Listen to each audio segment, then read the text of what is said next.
Assalamualaikum warahmatullahi wabarakatuh. Nama saya Randi Purnama Putra SPD, calon guru penggerak angkatan 9 dari UPT SDN 06 Kampung Pansur. Saya sebagai supervisor dan di samping saya Bapak Dharma Setiawan sebagai coach dan di samping saya sebagai coaching. Hari ini kami akan menampilkan demonstrasi kontekstual modul 2.3 tentang coaching dalam supervisi akademik. Selamat menyaksikan. Assalamualaikum Pak Dharma. Waalaikumsalam Pak Randi. Apa kabar Pak Dharma hari ini? Alhamdulillah baik. Bagaimana kabarnya Pak Randi? Alhamdulillah baik juga Pak Dharma. Pak Dharma akan melakukan coaching hari ini ya? Iya. Mudah-mudahan coaching yang Pak Dharma lakukan semoga sukses. Namun sebelum Pak Dharma melakukan coaching, ada beberapa pertanyaan yang ingin saya tanyakan kepada Pak Dharma. Pertanyaan pertama adalah kompetensi apa yang akan Bapak kembangkan pada coaching kali ini? Jadi dalam coaching yang akan saya laksanakan kali ini, saya akan mengembangkan kompetensi present atau kehadiran penuh, kemudian mendengarkan aktif dan memberikan pertanyaan yang berbobot. Kemudian pertanyaan kedua Pak Dharma, apa yang Bapak Dharma kembangkan secara spesifik kompetensi yang akan Bapak kembangkan nanti? Jadi kompetensi yang ingin saya kembangkan secara spesifiknya yaitu mendengarkan aktif dan memberikan pertanyaan yang berbobot. Kemudian yang terakhir Pak Dharma, apa yang menjadi indikator keberhasilan Pak Dharma sebagai coach dan coaching yang akan Bapak lakukan? Saya ingin coach saya kali ini dia menemukan solusi atas masalah dan mendapatkan cara atau langkah untuk mengentaskan permasalahan yang dihadapi. Oke Pak Dharma. Demikian pra-observasi kali ini. Mudah-mudahan coaching yang Bapak Dharma lakukan mendapatkan sebuah keberhasilan dan memberikan kesenangan kepada coachingnya. Terima kasih Pak Randi atas kesempatannya. Ya, sama-sama Pak Dharma. Assalamualaikum Bu Riza, apa kabar? Waalaikumsalam Pak Dharma, alhamdulillah sehat Pak. Bapak apa kabar? Alhamdulillah Bu. Ada apa nih? Apa ada yang ingin diceritakan? Ini Pak, saya kebetulan wali kelas 11 F2. Jadi dapat laporan dari murid-murid saya bahwa katanya banyak tidak paham tentang pelajaran Pak. Karena guru-guru banyak yang ngajar hanya lama, jadi anak-anak sebagian bosan, akhirnya tidur gitu. Oke, berarti permasalahan dari Bu Riza, bahwasanya guru-guru di sekolah Bu Riza itu dalam proses pembelajaran hanya menggunakan metode ceramah, sehingga anak atau murid di kelas tersebut kurang antusias dalam mengikuti pembelajaran. Itu Iya, jadi sebagian ya Pak. Oke, berarti permasalahan. Kemudian dari obrolan kita ini apa sih yang ingin Bu dapat? Jadi saya dari obrolan ini saya berharap Pak, bagaimana solusinya agar guru-guru di sekolah saya itu mempunyai dapat mampu menyajikan pembelajaran yang berkualitas. Jadi siswa tersebut tidak bosan gitu. Tidak ada yang tidur ataupun merasa kurang nyaman dalam belajar. Jadi mereka tetap semangat. Oke, jadi Ibu menginginkan ada perubahan dalam penyampaian pembelajaran di kelas dari rekan-rekan guru di sekolah. Jadi perubahan seperti apa yang dilihat dari rekan-rekan guru di sekolah? Jadi saya berharap ada perubahan metode pembelajaran. Jadi ada perubahan metode pembelajaran, mungkin penggunaan media karena zaman sekarang sudah zaman digital. Jadi ada perubahan media digital, gitu, sehingga anak-anak berkembang sesuai dengan zaman. Nah itu tadi dari apa yang disampaikan pembelajaran yang sesuai dengan perkembangan saat ini. Jadi ketika kita melihat kondisi saat sekarang ini, kalau kita adakan nilai 1 sampai 10, kira-kira di angka berapa kondisi pembelajaran yang ada sekarang? Kira-kira itu di sekitar di angka 5, karena hanya sebagian guru yang menggunakan pembelajaran jarak jauh. Oke, yang kelima. Jadi kondisi sekarang ini kita dan target atau yang ingin itu sampai atau yang ingin ditingkatkan dengan perubahan yang akan dilaksanakan yang berapa? Ya kalau ada angka 1 sampai 10, kalau ini tentu yang maksimal ya sampai 10. Tapi ya minimal di angka 8. Jadi dari angka 5 ke angka 8 gitu ya. Untuk meningkatkan untuk mencapai angka 8 itu kira-kira apa yang bisa dilakukan?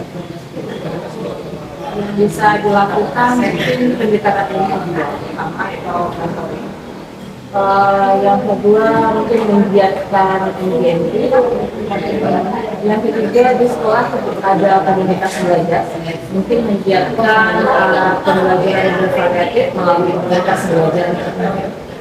Yang keempat biasanya itu ada IHT setiap tahunnya dalam proses pembelajaran di awal tahun IHT. Jadi diharapkan nanti ada mendengarkan narasumber mengenai pembelajaran yang bervariatif. Berarti Ibu merencanakan mentoring, pendampingan individu, pelatihan atau semacam workshop dalam bentuk NGMP. Nah dari kegiatan rencana tadi, kira-kira Ibu untuk saat ini lebih nyaman dan untuk bisa terrealisasi itu yang mana? Yang untuk saat ini itu mentoring, Pak.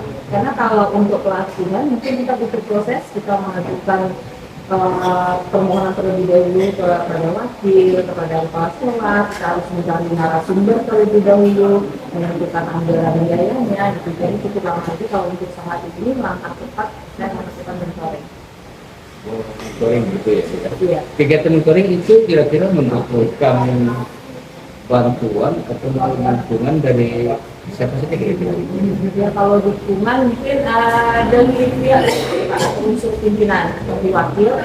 Kalau kita saja yang mendatangi guru ini, kita belajar tentang pembelajaran bervariatif. Nanti kita dibilang sombong, Pak. Jadi nanti ada pengarahan dari unsur pimpinan seperti wakil atau kepala sekolah bahwa nanti akan diadakan pendampingan. Nah, ada pendampingan individu, dan itu barulah kita bisa mendampingi individu tersebut yang kurang menyajikan dalam pembelajaran kita.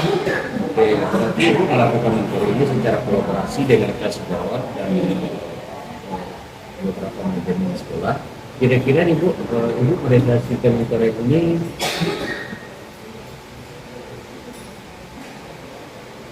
kapan melakukan? Kalau mentoring mungkin dalam minggu depan, Pak. Karena untuk besok saya harus dulu meminta atau berkolaborasi dengan wakil kepala sekolah bagaimana cara pengembangannya. Dan setelah itu dari wakil kepala sekolah tentu akan melapor kepada minta izin kepada kepala sekolah. Jadi sekitar itu ada beberapa waktu sekitar 1 minggu. Nanti setelah itu selesai izin baru dan sosialisasi baru kita melakukan mentoring. Oke Bu, bagus sekali ya Bu. Kira-kira Bu dari percakapan kita ini pasti gimana? Dari percakapan ini saya dapatkan solusi dari permasalahan saya, Pak. Solusi dari permasalahan saya karena anak murid saya itu merasa bosan dalam pembelajarannya karena guru-gurunya tidak variatif dengan pembelajaran. Jadi kalau seandainya guru variatif dengan pembelajaran, tentu siswa saya bersemangat dalam belajar. Dia juga penilaian pengetahuannya juga bagus, juga perkembangan keterampilannya juga bagus karena pembelajarannya variatif. Ya jadi saya belajarnya dari apa yang sudah kita bahas bersama ini ke apa yang kita belajar. Rencana saya tadi mentoring yang saya setelah itu sekarang bulan November itu biasanya lihatnya di bulan Mei dia akan diajukan proposal untuk mendatangkan narasumber yang bisa menyajikan bagaimana pembelajaran sehingga guru-guru di sekolah kami itu bisa dibimbing langsung oleh narasumber yang benar-benar mumpuni dalam bidang pembelajaran. Mungkin percakapan kita hari ini kita cukupkan sampai di sini. Semoga rencana Ibu untuk membentuk Assalamualaikum Pak Dharma. Waalaikumsalam Pak Randi. Pak Dharma, tadi Pak Dharma sudah melakukan coaching ya dengan Ibu Lisa. Sebelum penutupan kegiatan kita ini, saya ingin menanyakan kepada Pak Dharma apa yang sudah tercapai dari indikator atau keinginan Pak Dharma melakukan coaching tadi. Jadi dari proses coaching yang kami lakukan tadi, kami telah melakukan coaching sesuai dengan alur kita, dengan menanyakan tujuan, identifikasi, kemudian rencana aksi dan tanggung jawab,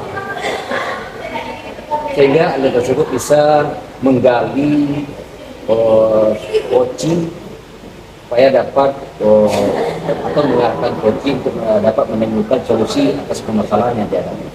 Oke Pak Dharma, saya sebagai observer melihat Pak Dharma tadi melakukan coaching.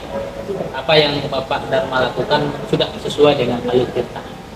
Bahkan Pak Dharma sudah memberikan pertanyaan-pertanyaan yang romantik yang luar biasa, sehingga Bu Liza mengeluarkan apa yang dia pendam dalam pikiran, dan bahkan Ibu Liza bisa menemukan solusi dari kegiatan coaching yang Pak Dharma lakukan. Kemudian yang terakhir Pak Dharma, saya ingin bertanya juga, apa kompetensi yang ingin Pak Dharma lakukan lagi? Ya, kompetensi yang ingin saya kembangkan untuk kedepannya yaitu melakukan coaching sesuai dengan alur cerita yang ada, dan sebenarnya coaching ini tinggal pembiasaan lagi. Jadi ketika kita membiasakan sesuatu yang hal baru mungkin bagi kita, mungkin ini akan menjadi membuat kita terbiasa dari pembiasaan dan menjadi kebiasaan ke depannya. Baik Pak Dharma, saya memberi apresiasi terhadap apa yang Pak Dharma lakukan. Mudah-mudahan coaching yang Bapak Dharma lakukan untuk kedepannya jauh lebih baik lagi dan bisa memberikan solusi kepada coaching. Terima kasih Pak Dharma. Ya, terima kasih Pak Randi. Ya, sama-sama Pak.